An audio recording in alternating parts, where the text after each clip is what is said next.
Sweet Smell of Success is a 1957 film directed by Alexander Mackendrick, which is one of the most fascinating depictions of New York columnists and just columnists in general in probably the history of cinema. It's dark, it's seedy, it's a very, very almost evil film, and it's absolutely amazing, and I can't wait to talk about it here on the Golden Hour Film Podcast.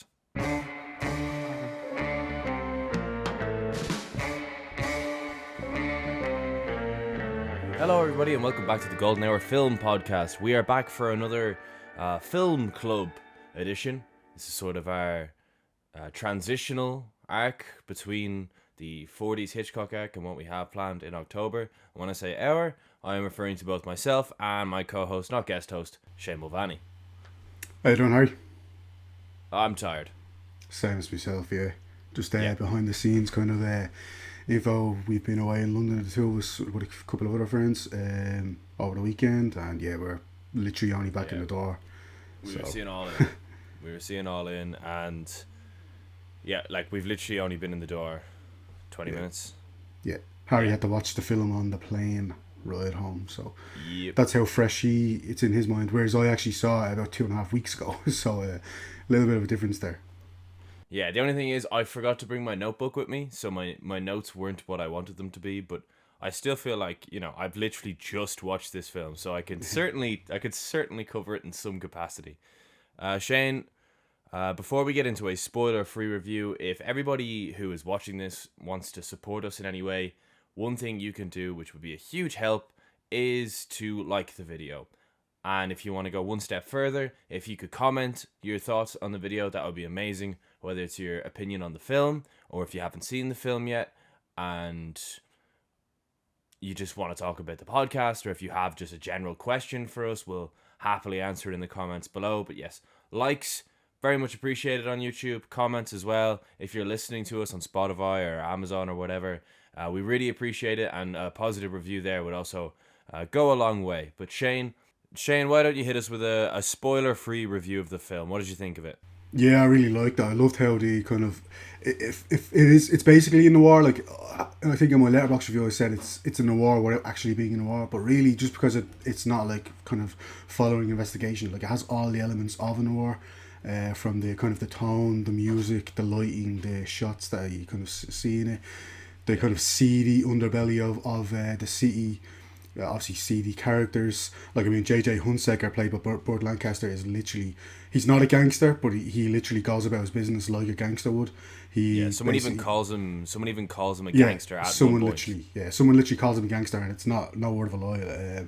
Tony Curtis is kind of one of his minions who just wants to do as he pleases because he thinks it's going to be helpful to his career. So really it's a gangster film and it's a noir film without actually being either of those. So yeah, it kind of fits into both of those categories without, like I said, actually necessarily being one of those films. And that's probably another reason why you should watch it, is that it's playing with these different genres, these different forms in a really smart and interesting way. So yeah, I really enjoyed it. What about you? Yeah, absolutely loved it. I think just because it's not a femme fatale kind of film, I don't think that in any way negates the fact that it is definitely a noir.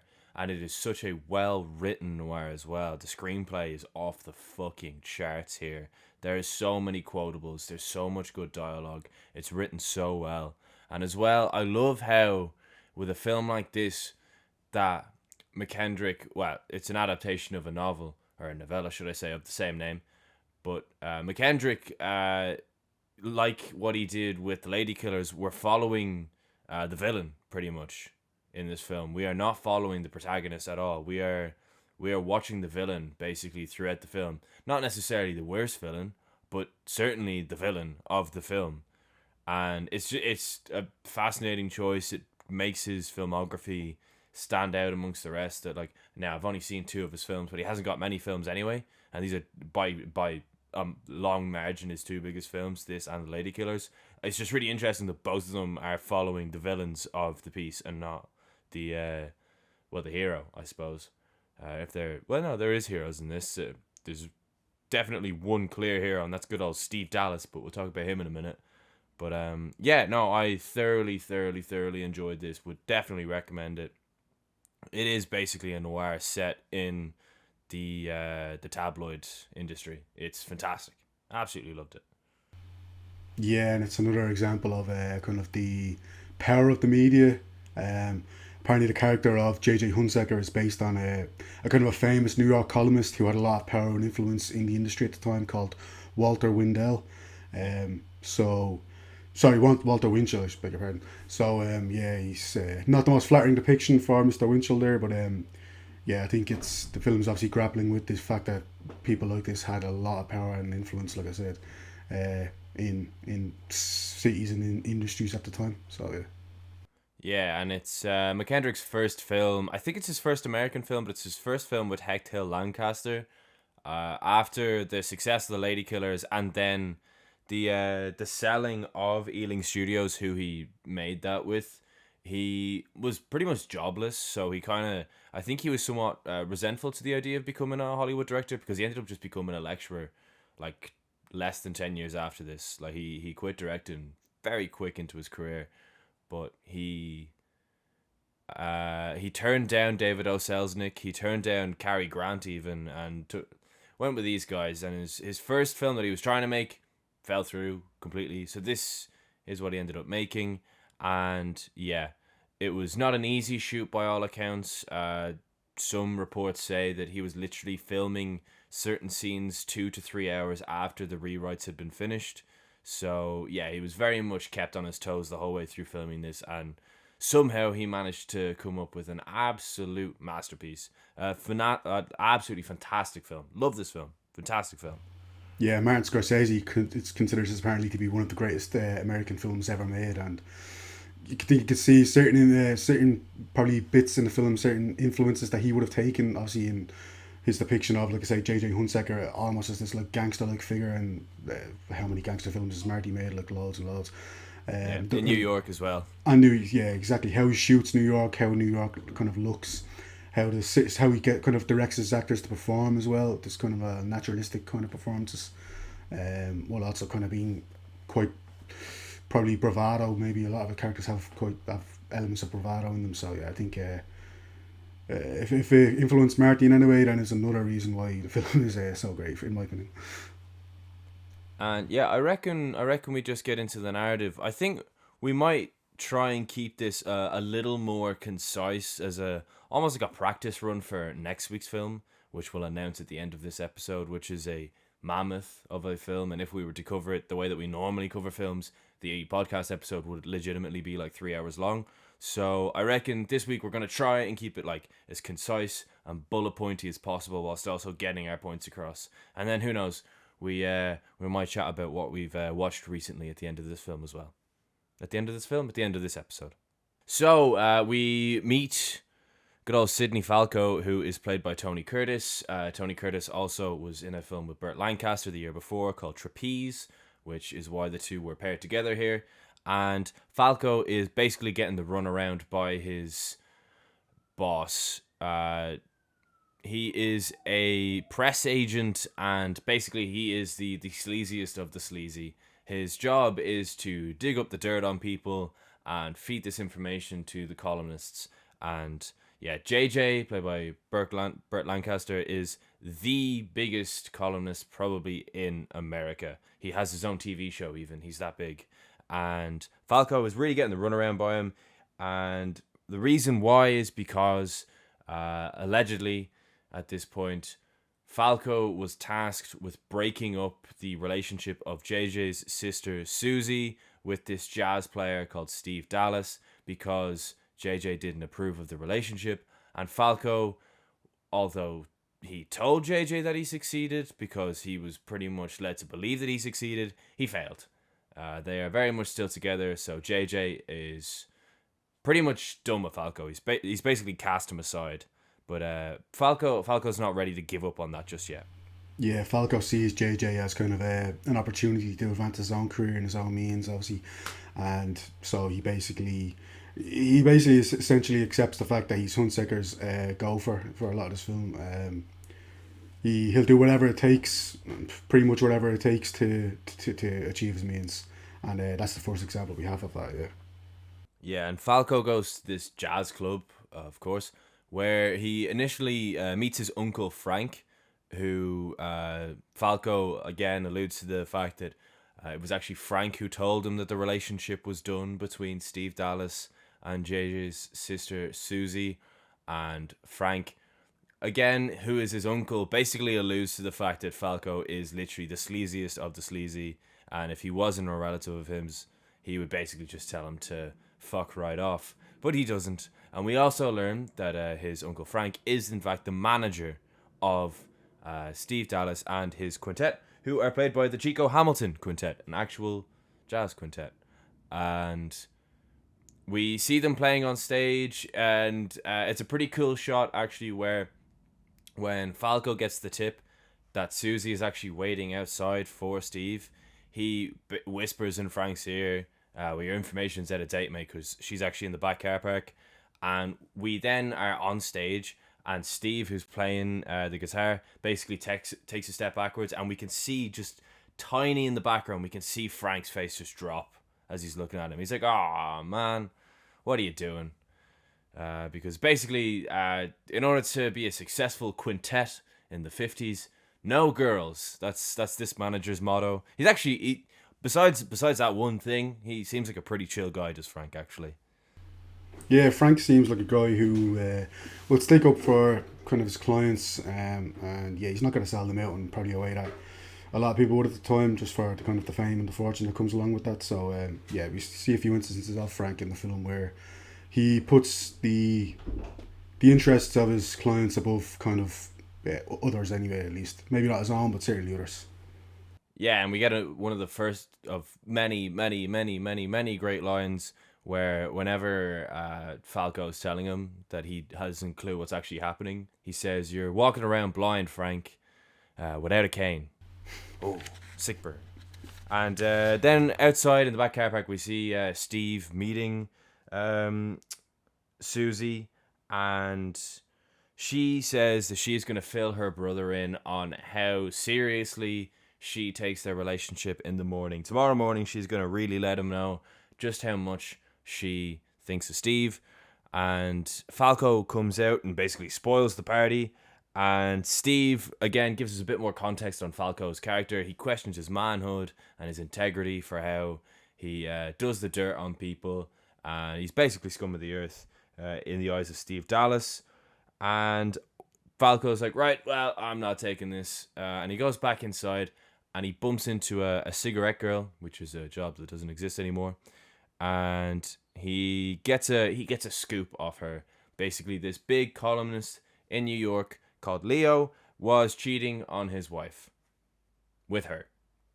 And she actually, it's kind of alluded to that she might actually have feelings for Falco because she seems very warm to him. And the conversation actually ends with him inviting her back to his later, which we will come to see. One thing about Falco, he's certainly not as charming as he thinks he is, but one thing this man can do is like keep people as cards in his back pocket for later. He does it so well. He regularly will keep someone on a string for him so he can pull it later, and this is the first example of that. Yeah, this is exactly what I'm about to say. This is the first example of that because when Sydney first entered the club, Rita kind of tried to get his attention about something, and he kind of he shooed her away almost. Didn't want anything because he had business to attend to. But as soon as it was expedient for him to kind of hear what she had to say, and then he knows then once she kind of tells him the story about this guy, he can use that to his advantage, and then he starts to become more helpful. So he's kind of using her, not even kind of using her, he is definitely using her by obviously kind of stringing her along and telling her that he can help her if she comes to back to his place and fills him in on the dirt and stuff. So yeah, Sydney's not the greatest guy in the world. It's pretty obvious to tell at this point. Yeah, and he goes outside and he bumps into Susie and he offers to get her a taxi home. And in the taxi we kind of find out a bit more about JJ. JJ, her brother, is a pretty ferocious figure. He's even just in his like how he's described, he just seems like a very important, very, very powerful man who can basically make or break anybody in the show business's career. He can make it in a night, or he can end it in a night. He's that powerful, and that's why Sydney Falco basically just sucks up to him. He just wants him to want him, because if you are in JJ's good books, you're a made man in New York City. And when she gets out of the taxi, she says, "All right then, tell JJ that Steve is the first real man I've ever loved."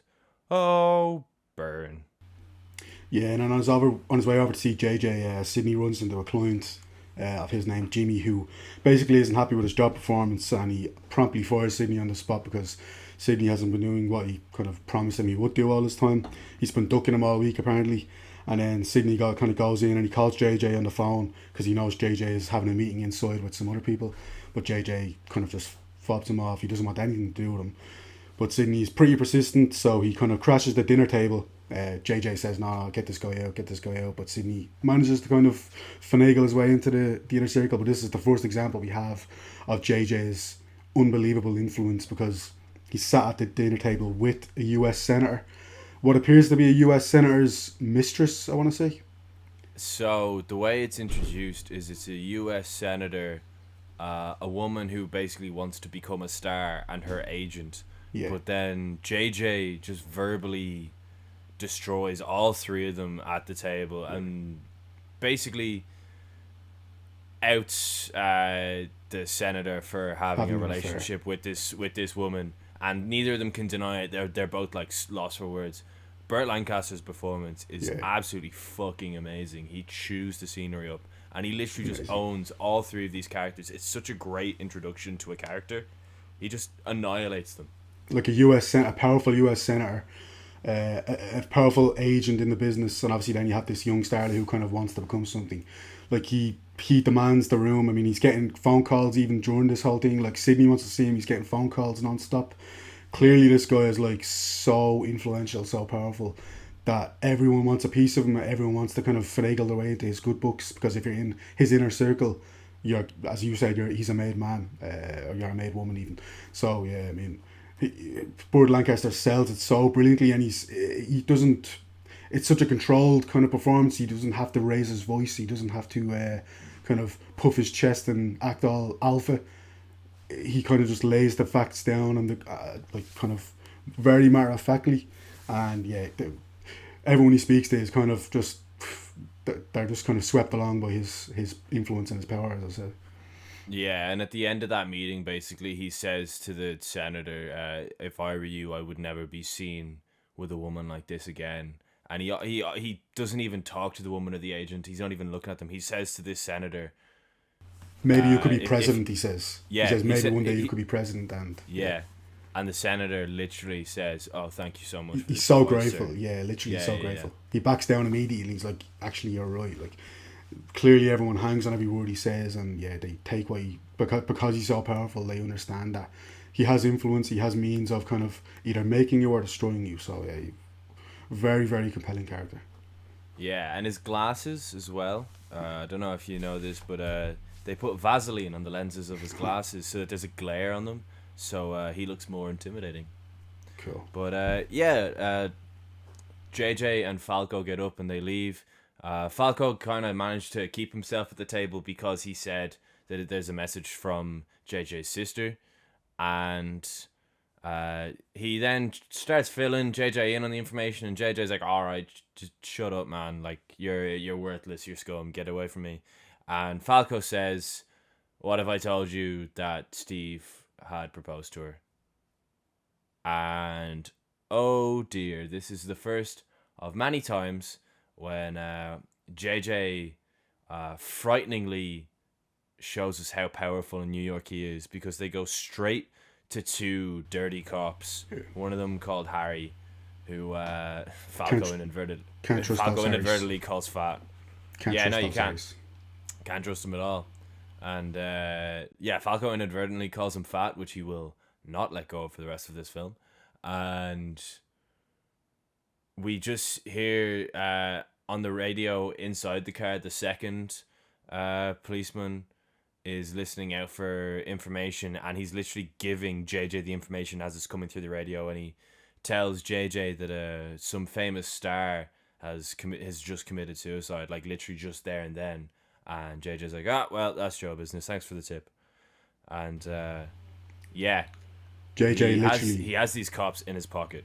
100%, yeah. He literally comes out and he says, "I love this dirty town." So he relishes the fact that everyone's, like I said, he has everyone on his string. Everyone's playing his game. He's not playing anyone else's game.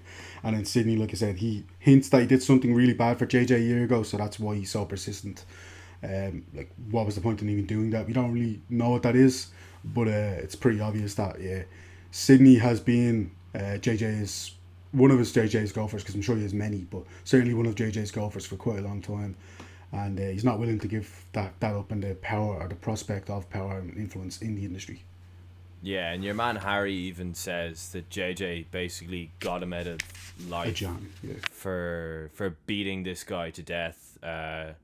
So 1, Harry is in debt to him. 2, Harry is a powerful policeman, and 3, Harry is capable of just murdering someone on the streets with his bare hands.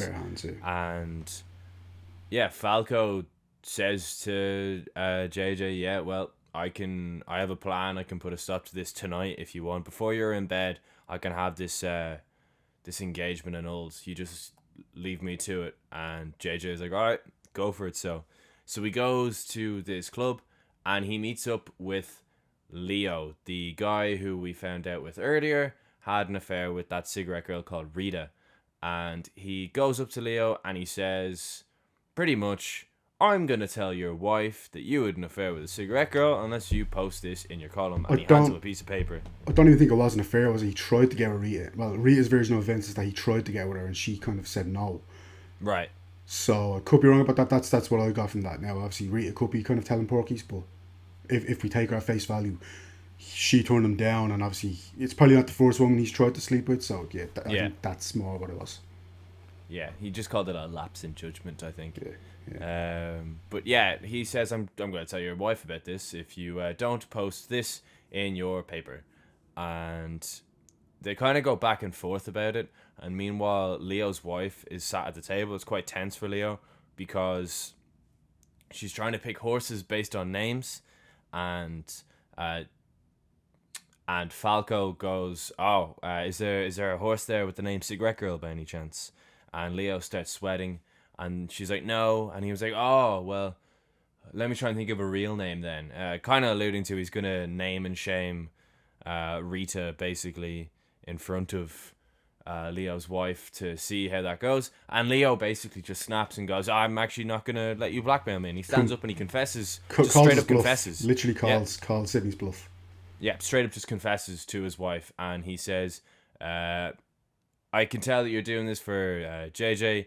He's a gangster. With the he's got the scruples of a guinea. Oh, scruples. He's got the scruples of a guinea pig or something. He says he has the morals of a guinea pig and the scruples of a gangster. Yeah. And it's intense because now all of a sudden you can see, and Tony Curtis plays it so well. Falco has no plan now.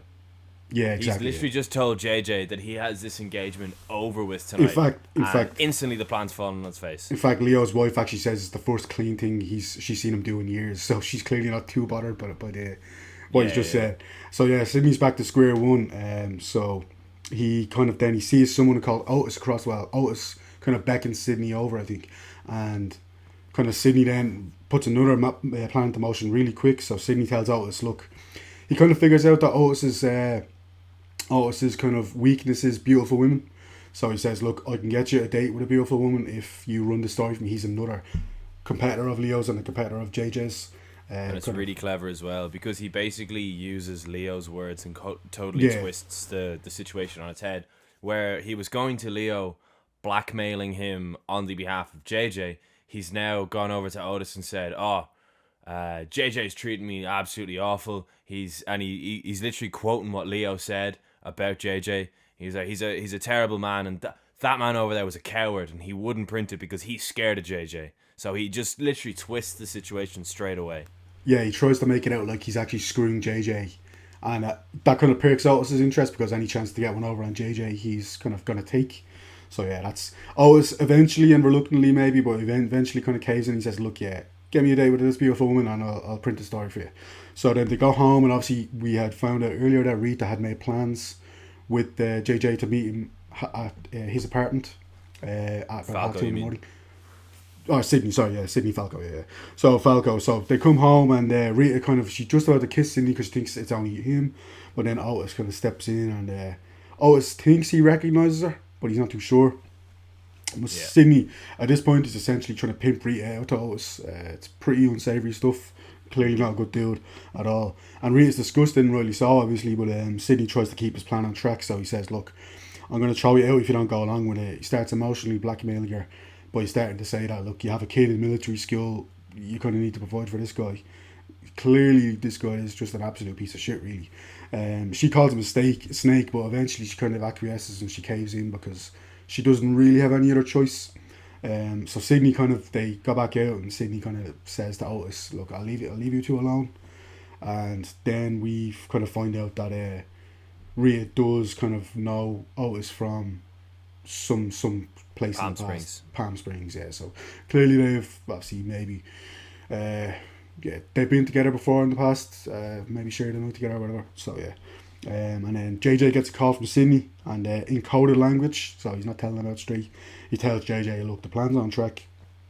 And JJ, obviously he's happy about this, so he goes in and he starts looking at his sister Susie, and he's looking out the New York skyline. It's a really beautiful shot of kind of his plan starting to form, and yeah, he's used to getting his own way. And it looks Foreshadowing. exactly, yeah. So Sorry, continue. He's used to getting his own way, so yeah, looks like he's going to get his own way again at this point.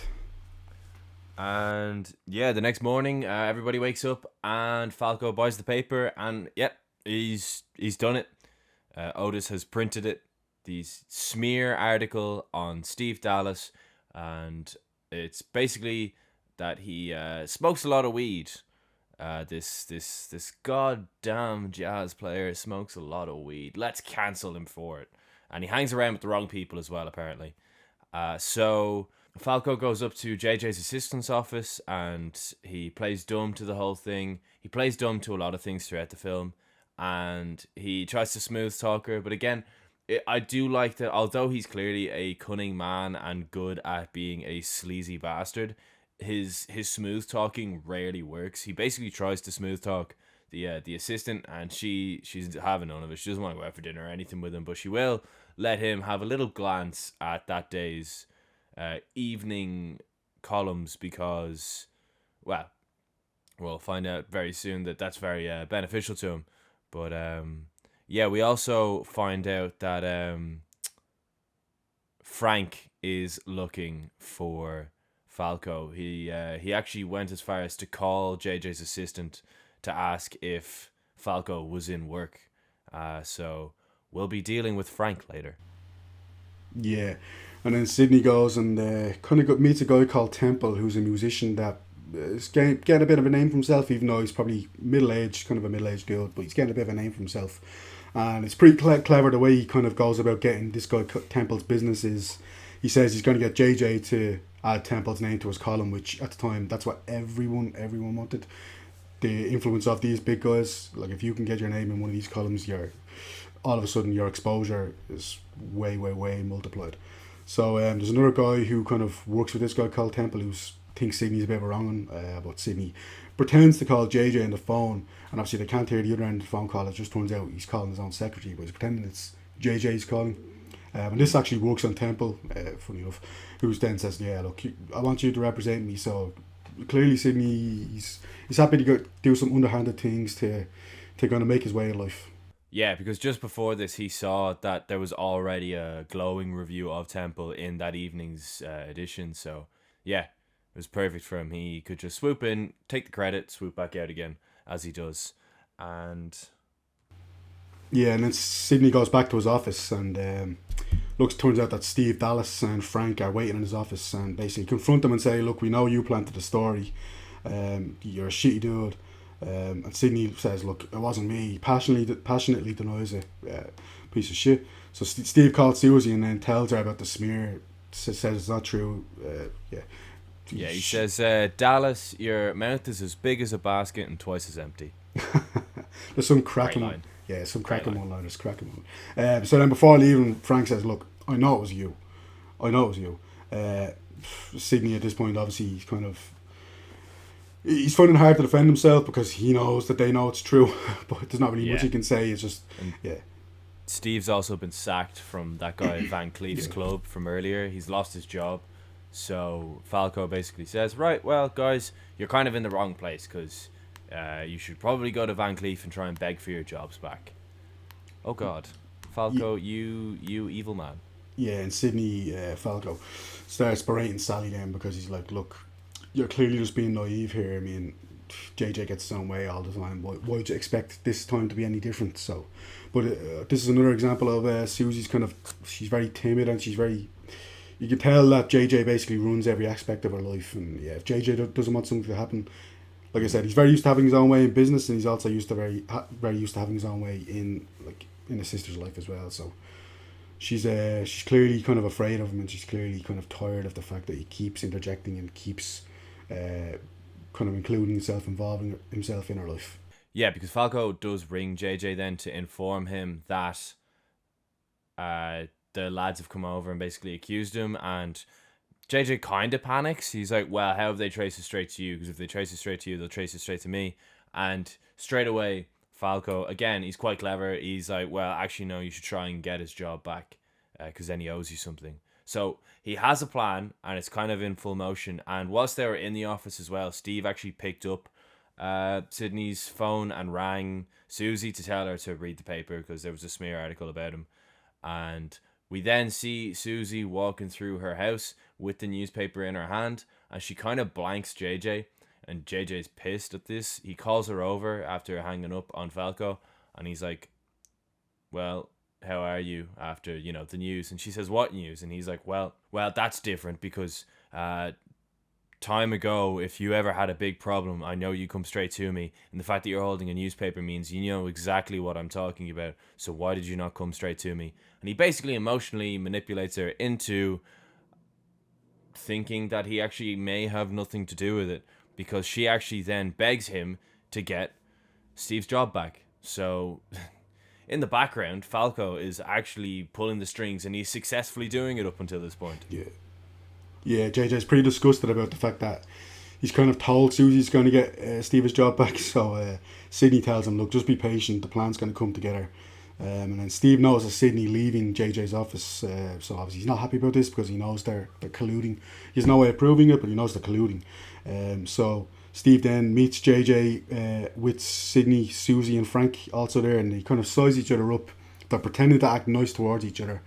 But it's pretty clear they don't really, they're not each other's cup of tea.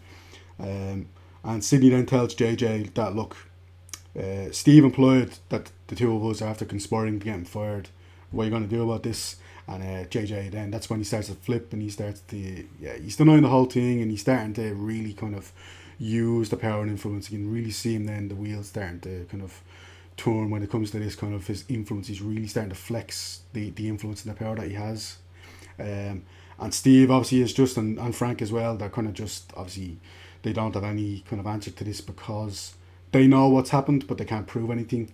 And even if they could prove it, JJ is so powerful that he can probably just sweep it under the carpet anyway. So, eventually Steve, to his credit, then tells JJ, look, he starts to stand up to him a little bit to an extent and as much as he can, but it's pretty clear that, even he knows that kind of there's not much he can do after the fact. So Steve is right, obviously, that JJ controls his sister's every move, and he calls him a national disgrace. Which gets under JJ's skin because he's pretty proud of the fact that he has all this influence and power, like we keep saying. Yeah, and like just before this meeting is one of my favorite written scenes in the film when Falco gets there early and meets JJ, and he says that the biggest issue with Steve is that he has integrity. And Burt Lancaster delivers it so perfectly. He's like, integrity, what is that? And Falco's response is, it's a load of firecrackers waiting on a match. So basically, he's insinuating that because he's got so much integrity, that he's going to refuse the job that JJ gets him back, and JJ's response to that is, Falco, you're a cookie full of arsenic, and I want a bite out of it. Yeah. Fucking great, So fucking many, great. so many cracking one-liners. So then JJ then really again, like we said, we saw it a little bit with Steve, but he really starts to use his influence with Susie, because when Steve leaves, he says to Susie, "I'm not going to be impressed if you saw this do it again." And she timidly agrees not to, even though she obviously that's not what she wants. So then when she leaves, JJ tells his secretary, "Look, get this dude fired again." Sydney tries to run after Susie, but she escapes in a taxi because she's just so fed up and she's so kind of broken down with this whole situation, this whole scenario, that she's kind of had enough. She's not powerful enough to stand up to her brother yet, but she knows what's went down and she can't do anything about it. So she's in a bad way. Yeah, and Falco and JJ then go for dinner, and we find out just how much Steve actually got under his skin. And yeah, JJ wants to cross all sorts of lines now. This is where we really get at this point, he is essentially a gangster, because initially he kind of has some loose threats, and he says that he's got 2 tickets to go away, and Falco's not really piecing it together. And then he hands Falco a piece of paper saying, "Get Harry tonight." So, as we know, Harry, with his bare hands, has killed a guy in the streets before. So, even if he's not going to kill him, the insinuations are pretty frightening.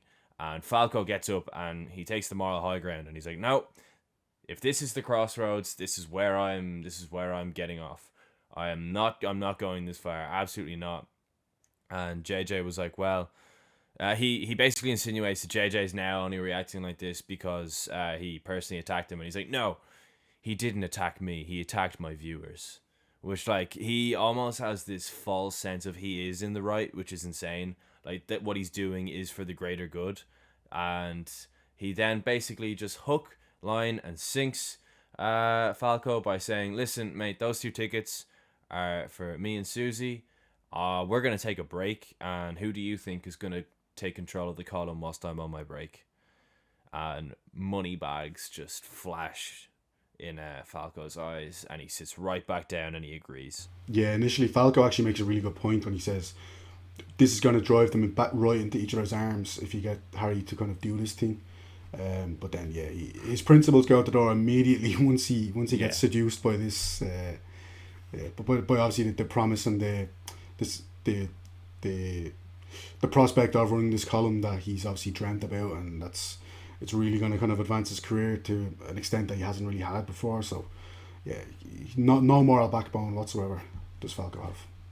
Yeah, so Susie then goes and meets Steve for a coffee, and she breaks up with him. She says she just can't do it anymore. She can't look at him. She's just too upset, and she just wants him to have a good life. And Steve's like, "Well, actually, I'm just not going to give up on you. So, no, I don't accept."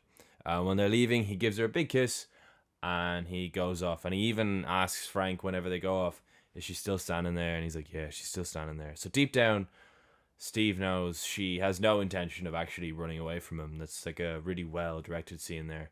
And yeah, Falco goes to the jazz club that Steve is playing in that night.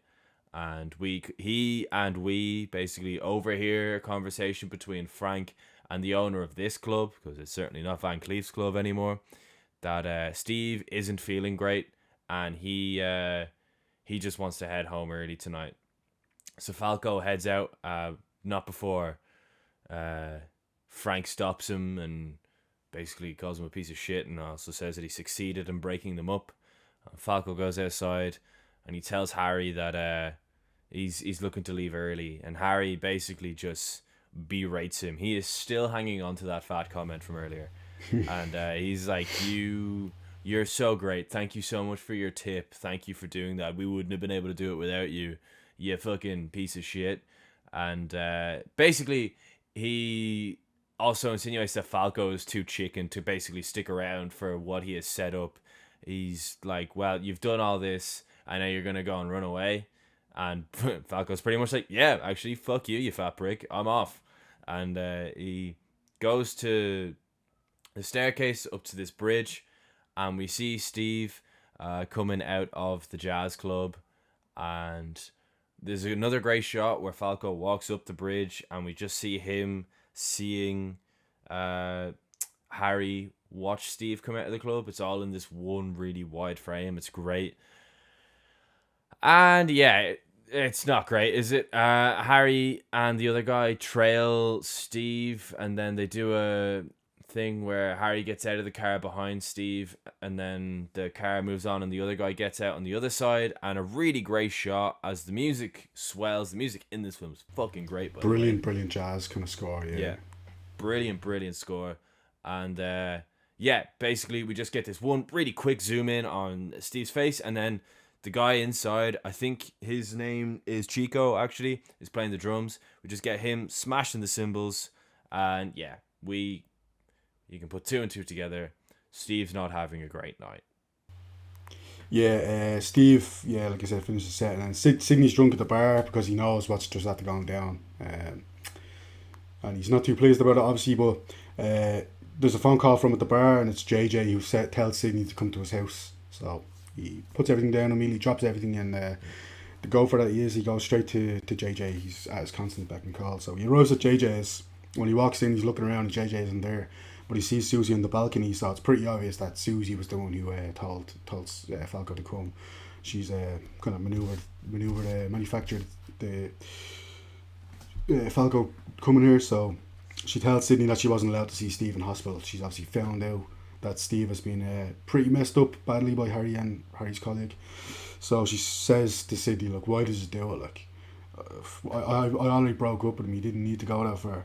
And she tells Sydney she's going down with the ship. Sorry, she tells Sydney he's going down with the ship, since JJ will always look at him as the guy who drove his sister to suicide. And Sydney's like, what do you mean by that? Like, but then she kind of makes a kind of a dart for the window, and Sydney then immediately he kind of just about cottons on, and he just manages to kind of stop her from jumping over. But she's in a bad way. It's whether to wake up, whether to cry for help, or whether it's something else, whether she actually intended it. It's pretty obvious that she's in a really bad emotional state, and Sydney doesn't know what the fuck to do at this point. And then just at that moment, JJ walks back in. Yeah, and oh god, JJ's angry because Sydney almost snitches on JJ. He comes out and he's like, oh well, she heard what happened to Steve tonight, the news about Steve. And JJ's like, what news about Steve? Kind of like, you fucking idiot. Why would you talk to me like that? Why would you assume that I know what's just happened to Steve? So Falco tries to cover his tracks. He's like, oh, well, I just assume you'd know because everybody's talking about it. It's the word on the street already. And, then JJ's like, why are you here? And he's like, it's a good thing you called me here, actually, because if I didn't get here in time, your sister... And he's like, I didn't call you here. And he's like, yeah, you did. You called me here, but it's a good thing you did, because... And JJ's like, I didn't fucking call you here, mate. And he kind of puts two and two together, and he's like, oh, hang on. Has Susie, like, choreographed this? Oh, shit. And then JJ's like, why did you put your hands on my sister?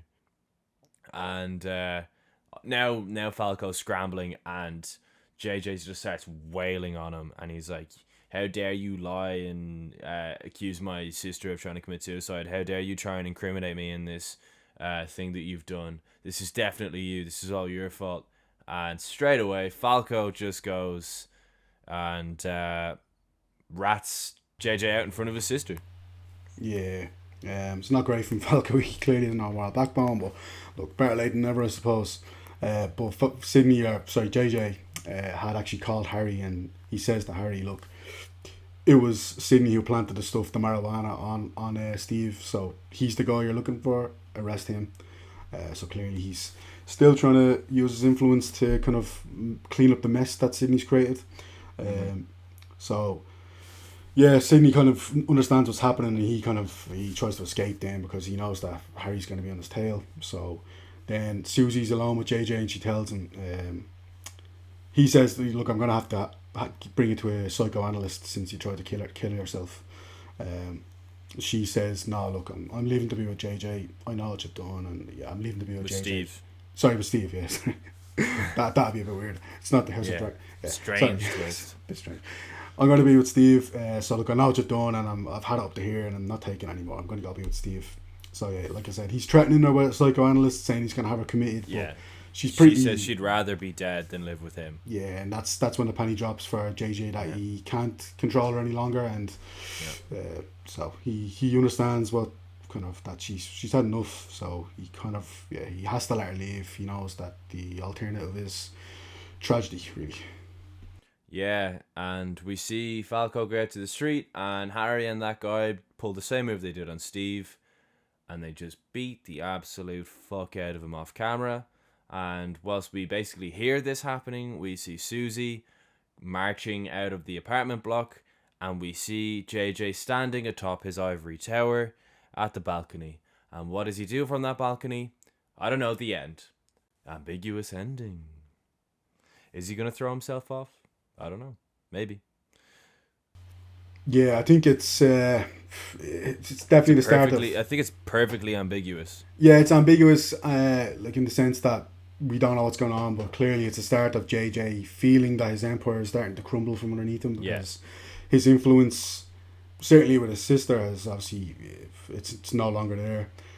Sydney is probably his main gopher, the guy who he kind of relied on to do all his dirty stuff. He's out of picture now because he set him up. So maybe he can replace him, maybe he can't, but maybe it could be the start of his empire slowly and surely starting to crumble beneath his feet. And that was Sweet Smell of Success. Shane, what do you make of Sweet Smell of Success? Yeah, it's a brilliant film. Like I said, plays like a noir, feels like a noir, and yeah, I probably didn't appreciate it at the time, but it is a noir just because it doesn't have, like I said, these kind of investigative elements and these femme fatales, these kind of cloak and dagger kind of. There are cloak and dagger kind of sequences, but obviously in a way that maybe you haven't seen before, but clearly so influential to kind of the way gangster films would be shot and would be framed from the, kind of the 70s onwards, and we've seen it with Martin Scorsese. I love the jazz score. The cinematography is beautiful. The performances are brilliant across the board. I gave it 4 out of 5 stars, and I can even see that going up on a rewatch. It's a terrific film that really is worth going out your way to see. So, yeah, I really love Sweet Smell of Success. What about you? Yeah, I think it's an absolute masterpiece. I think it's one of the best depictions of journalism in cinema. It's so interesting, and yeah, again, the way he shoots New York is so great. The scenes are always so busy. There's always so many people in the background, so many cars driving by. It feels like New York. There's so many wide shots where you just get all of what's going on in the street like you get the full row of buildings in the background. Everything just looks so crisp and great. I love how this looks. I also love the score. I think the direction is great. I think the writing is amazing. I haven't even touched on some of my favorite lines as well. There's so many great lines in this, and yeah, I think it's an absolutely amazing film that you should definitely go and see.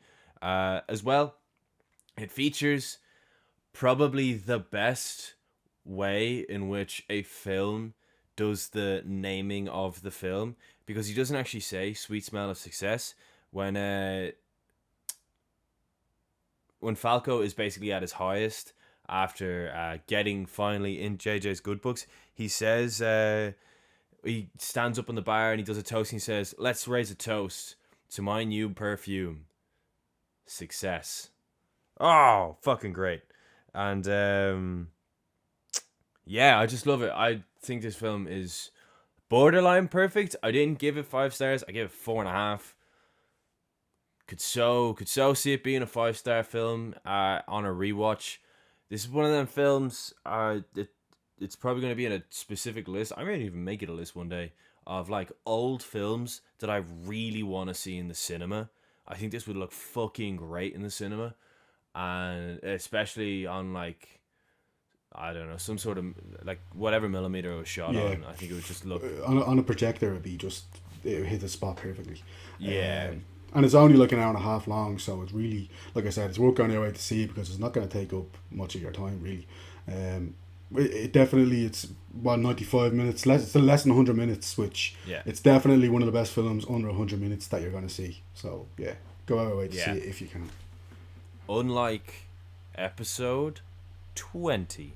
Yeah. Shane, what is episode 20 going to be? What are we covering next week? So next week we're covering Gone with the Wind, which is an absolutely mammoth film. So it's Whoa. just under 4 hours long. Whoa. And obviously God. it encompasses several, about a decade worth of plot when it comes to like the American Civil War and the Confederacy and stuff like that. So it has all that stuff going for it. It's obviously a controversial film. In a lot of ways, it hasn't really aged, maybe as well as some other films. But look, it's maybe a product of its time at the same time. Yeah. So yeah, we can talk about all that stuff next week. But yeah, it's Gone with the Wind, which is going to be a mammoth film. So we'll do our best to be as concise as possible with it next week. Yeah, it's one of the few films that can call itself the biggest film of all time at one point. Oh, like it's still, when it came out, it was the biggest film of all time. It still is. When you adjust for inflation, we can talk about this next week. But yeah, when you adjust for inflation, it's still by far the highest grossing film of all time. Not Avatar, not Avengers Endgame. It's Gone with the Wind. It's made something like nearly $3.5 billion worldwide when you adjust for inflation, which is obviously an unbelievable Monster number. of a film.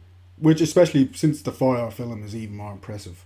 Although I think audiences in the past were more forgiving of a longer runtime than our kind of attention deficit kind of attention rot generation. Exactly, where you can't look at anything for more than 5 seconds and then scroll to the next video. So. Yeah, I mean there was that kid at fucking All In. Oh man. Who oh my god! So there was a kid sat in front of us at All In.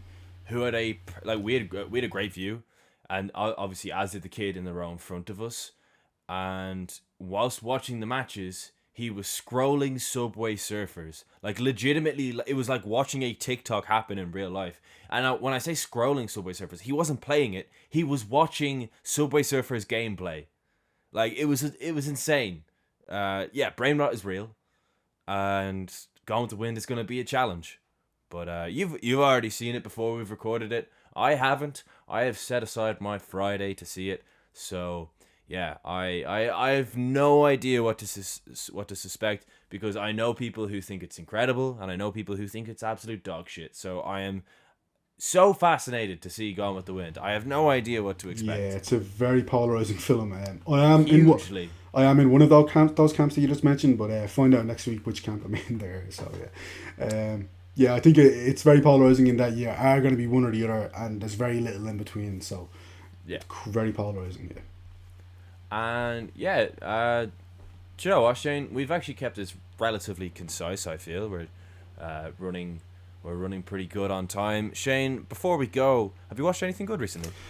Let me just get my letterboxd up. I'm in the process of slowly but surely working my way through Dexter. So I'm only on the 4th season, but it's a show that I've kind of wanted to watch for a long time. I know it's not a film, I know it's not an old film, which we talk about in the show, but I do kind of try and keep I do try and kind of watch some TV shows at the same time and keep my finger on the pulse when it comes to that stuff. So yeah, Dexter's something that I've wanted to watch for a long time, and I'm slowly but surely making my way through that. But yeah, I've seen Anyone But You from last year, which I caught up on, which is a solid rom-com, nothing special. Way better than it had any right to be. Yeah, it's pretty decent. 2 good lead performances. I saw Apocalypse Now, which is again a film that I wanted to watch for a long time. I actually saw the final cut of this, which is nearly... Is that the one that has the French... Yes, French, yeah. Okay. Well, French, yeah. I don't know what, because it's the only better cut without scene. that. All right, it's okay. better without I actually that. didn't mind it. I didn't mind it that much, but because I could see what they wanted to do with it. But it's well over 3 hours long. It's like 3 hours and 20 minutes long. Brilliant film as well. Like I know it's the making of Apocalypse Now is like an absolute trip in itself. Yeah, up on that. You should watch the documentary. I have it saved. Yeah, I have it saved on my DVR. Brilliant documentary. I have it saved on my DVR. Yeah, so that's one I wanted to watch for a long time. I saw Trap, which M. Night Shyamalan's latest film, which is an absolute riot. I love that film. It's a crazy film in all the best ways. So yeah, I saw Cure, Kiyoshi Kurosawa's Cure. Fucking great film. Absolutely love film. it. Again, one of the one ones of the that best I wanted. endings ever. Again, yeah, exactly. Again, one of the ones that I wanted to watch for a long time. Just absolute evil. Just one of the best depictions of evil on screen. It burrows under your skin and it doesn't leave, and it's so creepy and unsettling. So yeah, they're the main ones that I wanted to have. That I have seen. A few others that I won't really mention because they're not that great. But yeah, what about you? I've been in a pretty big 50s mood. I've watched very few films this month. By far the least amount of films in a month for me in probably years, actually. But I've watched a couple of 50s films. I watched A Bucket of Blood, which is a lot of fun. The lead performance in that is really great, and yeah, it's a very bizarre film. It's clearly it's marketed as a horror comedy. Again, it came out pre-Psycho, so you got to give it props already. But yeah, what it does is really interesting, and it's like more of a satire than like a laugh out loud comedy, which is what I was expecting.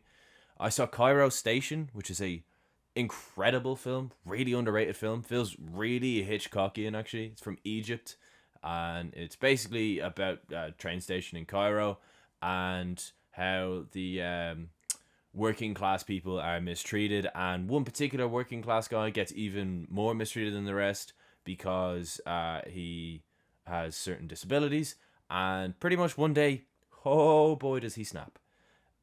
Also, I watched another film from the 50s, which was... What else did I watch? Oh yeah, The Ladykillers, which is fucking great. Alec Guinness and his big stupid teeth. Great movie. Again, directed by Alexander Mackendrick. Absolutely hilarious. Genuinely, honest to God, he's got two 4.5-star films for me, if I'm honest. And both of them could be 5-star films. I genuinely think, which is insane for a film in the 50s for me.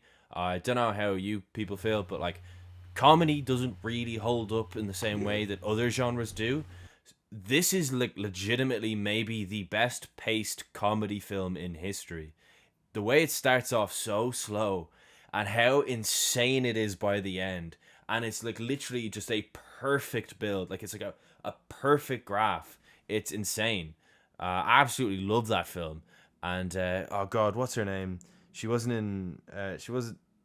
The lovely old lady in that film, Katie Johnson. Oh, what a funny character she is. She's basically like everyone's nan, and she just basically goes around giving out to people whilst not knowing that she has 5 bank robbers living in her home, and she's giving out to the wrong people pretty much. Just a wonderfully oblivious performance. And oh yeah, I watched the 1990s Fantastic Four film, which never came out. There's a really good. Are you actually serious? Yeah, no, I watched it. Yeah, where is it? I really enjoyed it. It's on YouTube, and it's like it's class. remastered. It's remastered, in a way where it's pretty much Is HD. Is that Roger Corman? He produced it. Produced it. Okay. Yeah.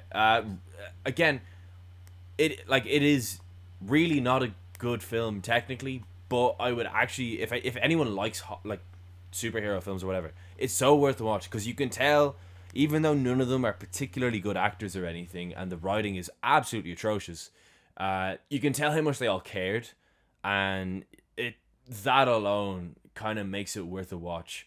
And their commitment to sticking with the Stan Lee style of like 60s comic book Fantastic Four is really good fun. It's a lot of fun, that film. There's a really good remaster of it on YouTube, which I'd recommend. And yeah, that's what I watched. Yeah, I'm gonna check out the Ladykillers for sure. That's yeah, it's class. I like the sound of from what you said, and I'm always a fan of, like, I know comedy, like you said, they're kind of a product of their times. Like some of them age really poorly, but also I think it's a genre where you can kind of get a sense of what life was like at the time, more than maybe some other genres. So yeah, and also I am a sucker for a good comedy, so I'm gonna check. Yeah, that it's one out. proper slapstick stuff, and Alec Guinness is like genuinely like a caricature of a human in the film. He's so good in that film. But yeah, the old lady in that film, her performance. There's just one shot. I don't even think it's like a particularly great shot, but I'll just never forget it. It's whilst the woman has like unknowingly helped these 5 bank robbers in doing the No heist spoilers. of this. Yeah, no, this is very early in the film. Okay, yeah. Well, she's totally oblivious to how she's helped them. It's just so funny how they just cut to her in the back of this taxi, just like sitting there. She's just kind of looking out the window. And like the amount of context going on in that scene, like these other five guys are like sweating. They're like, "Oh fuck, what if she fucks up? What if she goes this? What if she?" And like she's just sat there totally oblivious, like how she's basically taking part in this huge heist. She's like absolutely no idea. Yeah, it's fucking great, great film. And yeah, he's 2 for 2 with me, and I don't know if I'll watch any of his other films anytime soon. But he is absolutely Alexander Mackendrick is without question 2 for 2 with me. Nice. I'm going to try that on the Letterboxd watch list. So yeah, I'll watch that at some stage. And yeah, I reckon we wrap this up and we meet you all next Friday for Gone with the Wind. That'll be an episode, I'm sure. In the meantime, I have been Harry Bailey. I have been Shane Mulvaney. And yeah, we'll see you next week. Gone with the Wind. Free up some time for that one, guys, because it's not a short film at all. You're going to need it.